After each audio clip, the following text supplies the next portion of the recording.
versus Dylan podcast. It's been a couple of weeks maybe since I did an episode. A whole lot going on in the Petway household. So just trying to get reacclimated and back into the swing of things. And as always, I'm still in support of Black Lives Matter.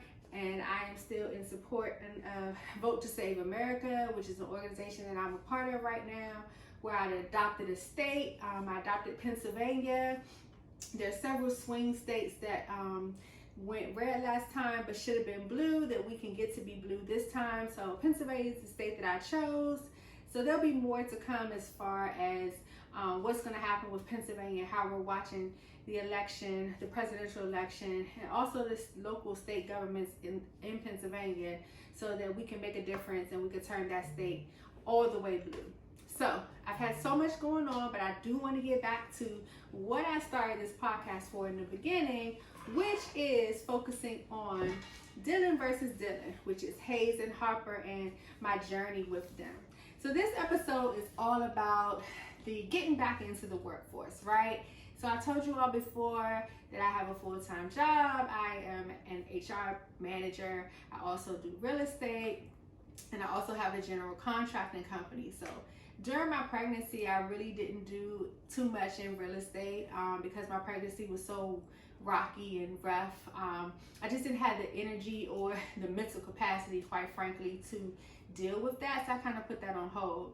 My husband was still doing things as it relates to our general contracting company. So I still took calls and scheduled appointments and did things with that because that really didn't require me to do anything that was too physical or anything that would affect the pregnancy. So I was able to continue on with that.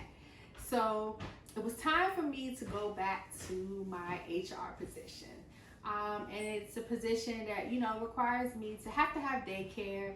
It is something that we now know that I can fully do really from home, with the exception of meetings and certain things that I need to be in a location for. But during this COVID crisis, it's really shown many employers really at this point that a lot of our jobs that we can do from home, a lot of these unnecessary meetings and conference calls that we don't need to have, we can do from home.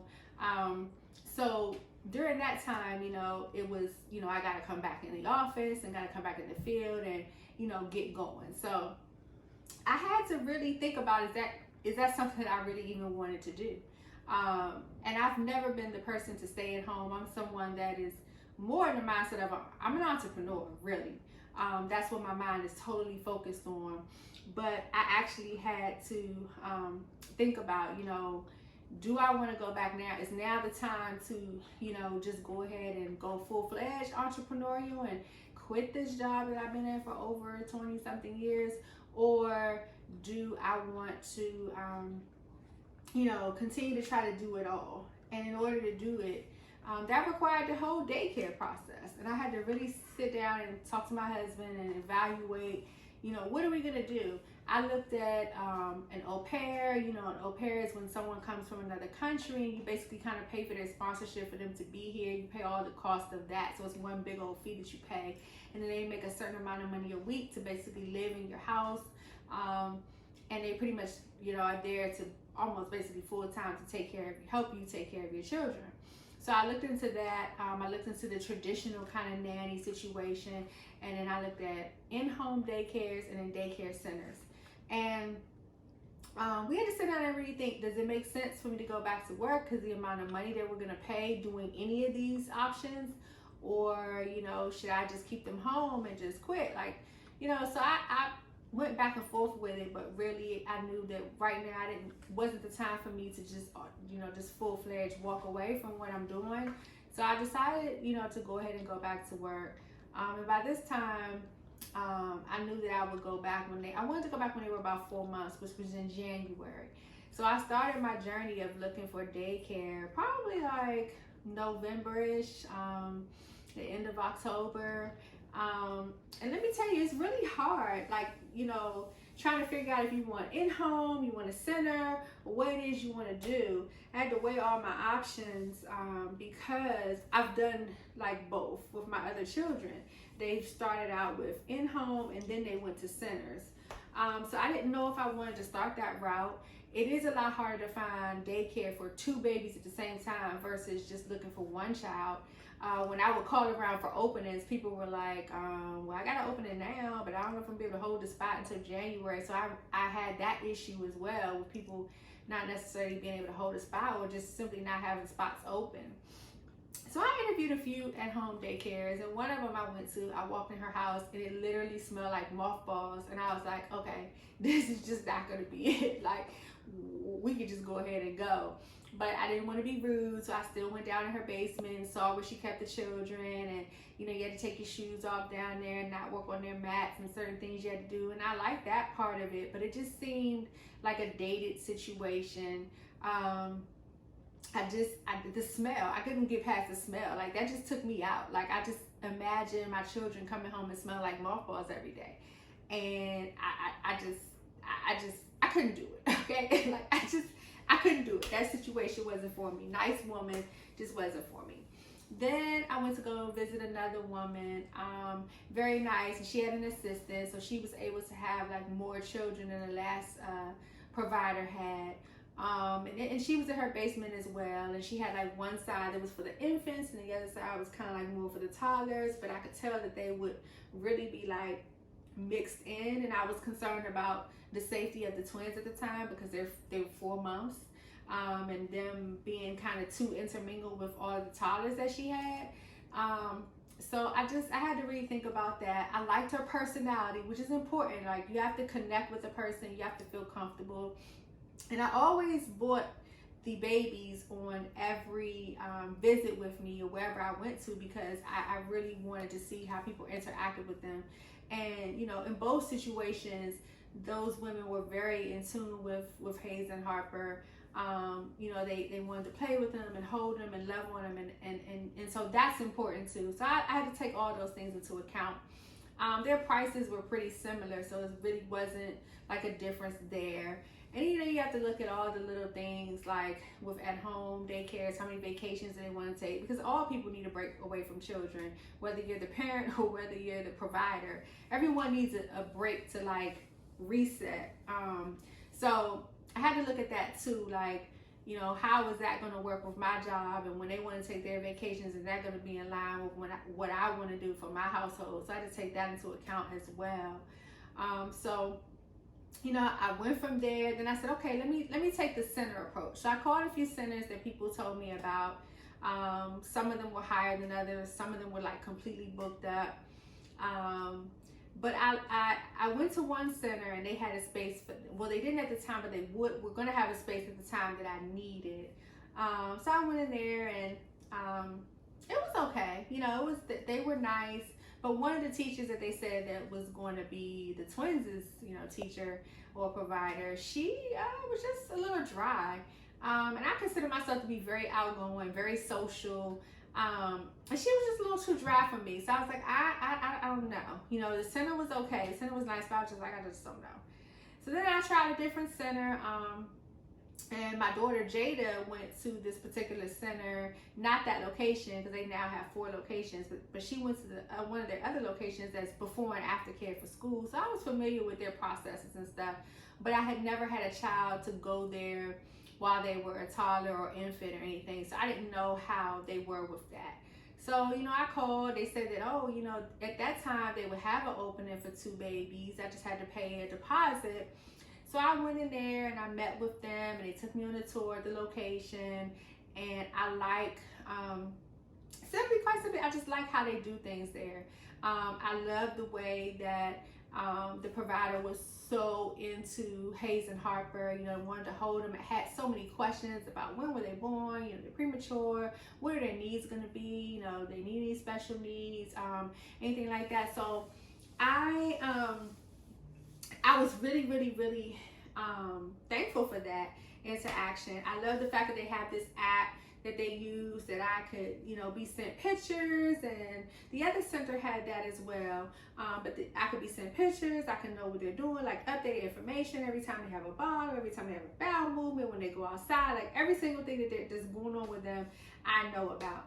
And quite frankly, I needed that because I would say I'm probably overly protective of Harper and Hayes.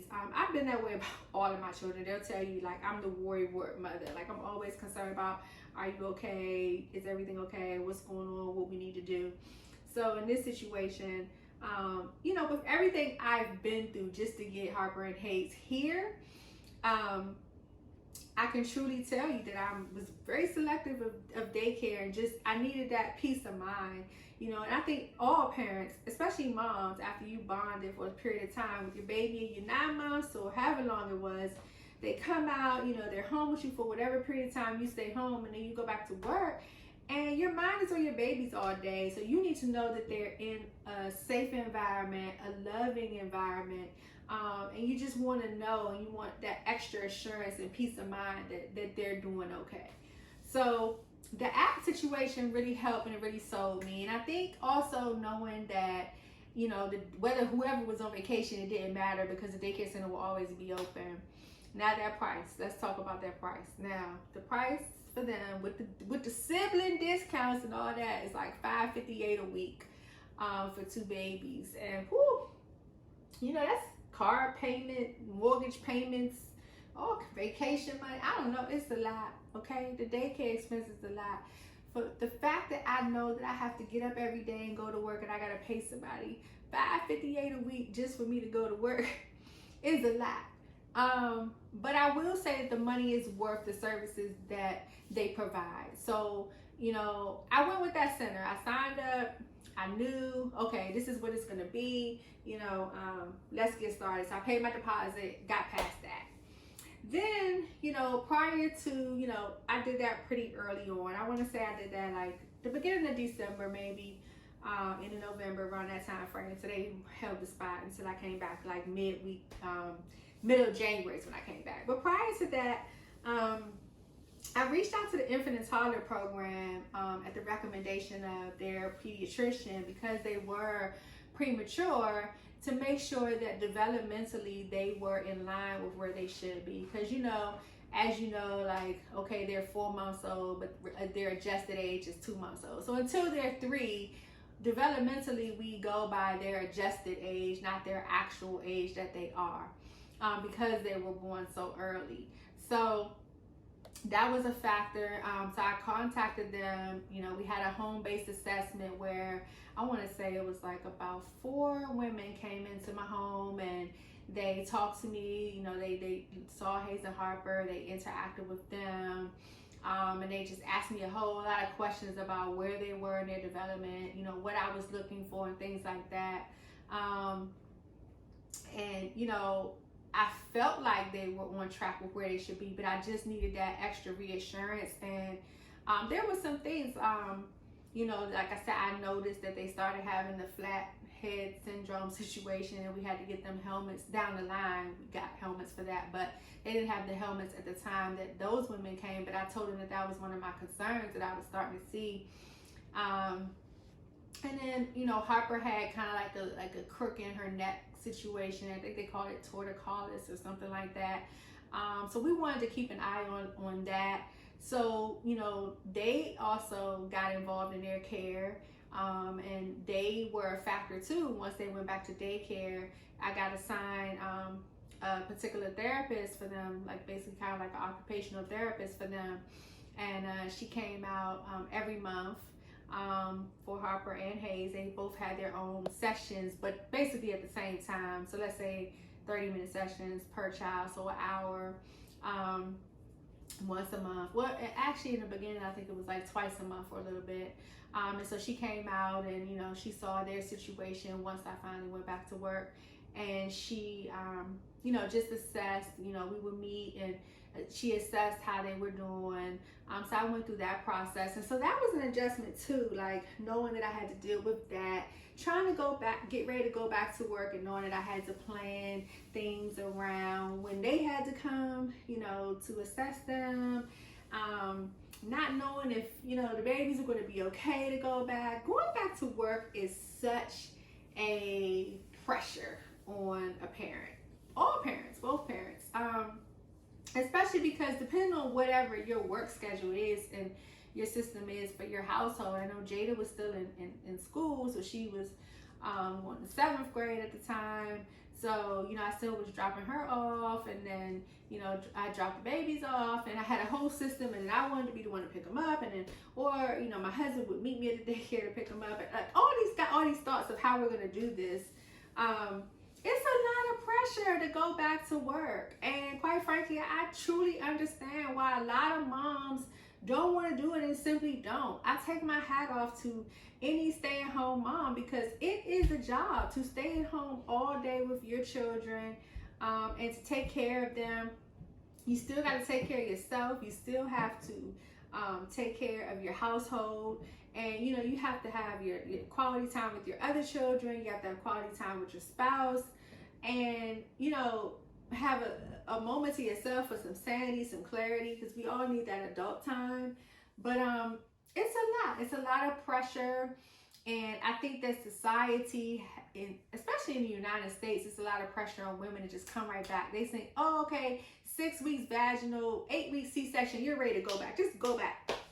And no, like, I remember at 8 weeks, my womb still wasn't even healing properly, so I definitely didn't go back then. I'm like, that's way too early.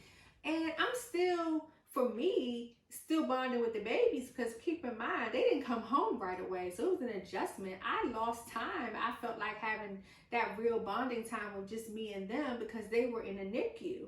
So that was a factor for me too. So that's when I kind of started, you know, feeling really down and kind of just, you know, anxiety. I started having some serious anxiety about going back to work.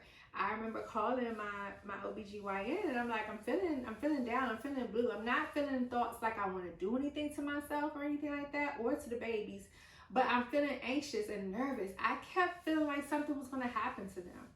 I kept feeling like something's going to happen at daycare, or something's going to happen on the way. I was really, really paranoid about something happening to them, something happening to the twins when they were not in my care.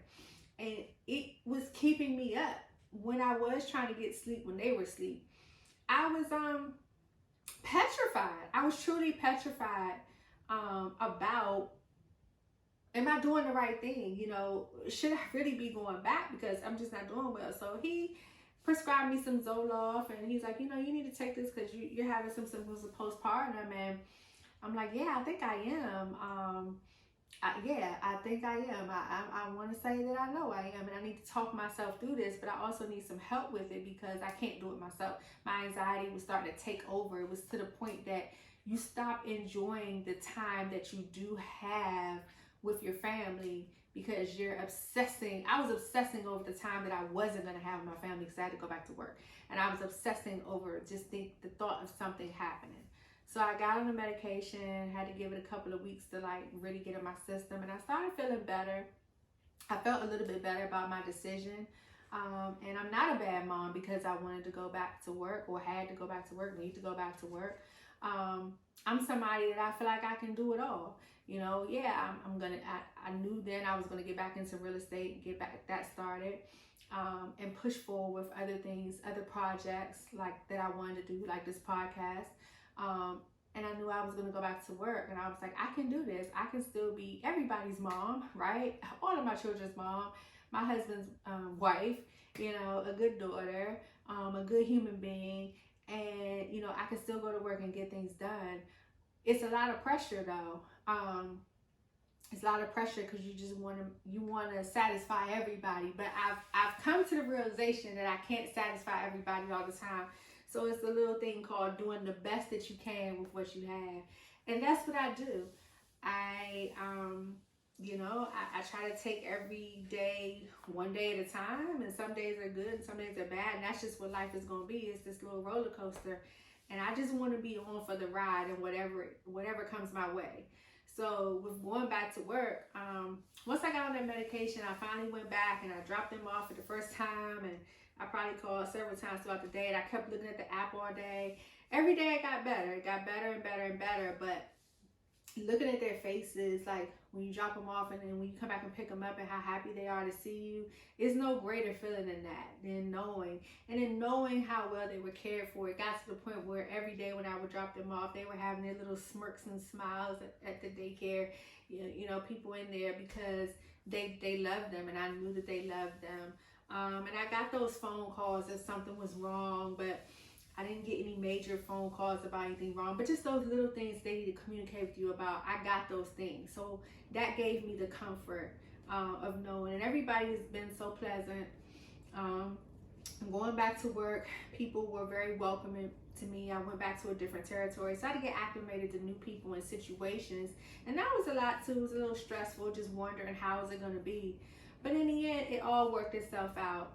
And it's still a day-to-day process, right? Still dealing with daycare. Even right now with COVID, daycare is closed and the babies are home with me all day, as well as my daughter Jada. Actually, all my children, with the exception of Amari, she goes to work. And so it's an adjustment. But I will tell you that I love them being home with me all day. And it has me rethinking again, you know, what do I want to do? Do I really, really, really want to go, you know, when it's time to go back? I mean, I'm still working because I'm working from home, but, you know, I'm hoping that they will continue to allow me to work from home even when COVID is over. But do I want to send them back to daycare? You know, I just got the phone call today. The daycare is going to open back up sometime late July. And is it the right thing to do to send them back? I mean, I just don't know. What do you do? There's some people that have sent their children the whole time because they didn't have a choice, because they had to go to a job where they couldn't work from home. And then there are people like myself that the daycare closed, so I was forced to keep them home. Now I've adjusted how to get things done, having 2 toddlers at home with me all day, with the help of my daughter Jada. But she's got to start 9th grade in the fall, and I don't even know what's going to happen with the school system and that. So I have a lot to think about. It's always a lot to think about. There are always so many factors involved in being a parent, and it's like double when you have a set of twins. But again, I wouldn't trade it for anything.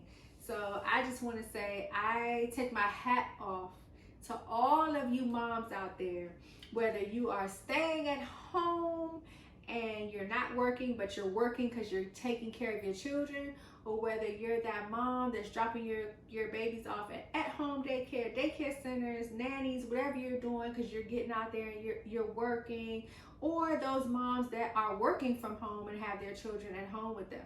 I take my hat off to all of you all. I respect you all. I understand what you go through. We all have our different obstacles, but at the end of the day, I think we all have the same common goal, and that's to raise phenomenal children that do something and become something in this world. So that's all I have for today, all about the adjustment of going back to work. So I thank you for tuning in to Dylan versus Dylan, and I'll see you next time. Bye.